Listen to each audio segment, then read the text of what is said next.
Sa paglilibot ko kanina sa palengke, may nakita akong isda. Ayan oh. Malaking isda yan. Hindi ko pa natikman yan. Talakitok daw ang pangalan. Bumili ako ng isang piraso para itry na lutuhin na steam. Kasi hindi ko pa yan natikman. Yung pampano pa lang ang natry kong lutuhin na i-steam. Kaya kahit mahal man, binili ko pa rin para matikman. For the first time, ngayon lang ako magluluto ng ganitong isda. Ayan o.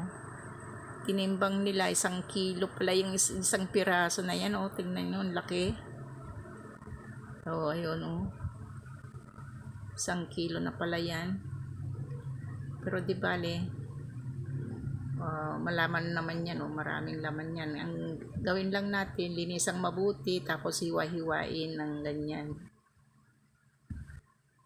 Tapos i-rub natin yung asin sa paminta sa buong katawan niya para manuot yung lasa. Ayan, sa kabila pa niyan, kabilaan nating hiwain. Kung sakaling nagustuhan mo ang video kong ito, paki-like and share.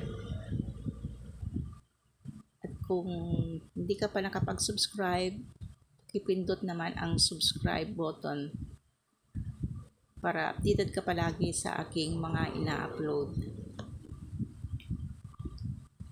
Yan guys, lagyan na natin ang asin sa paminta. Madali lang siyang lutuin guys. Tapos naghiwa rin ako ng kamatis saka luya.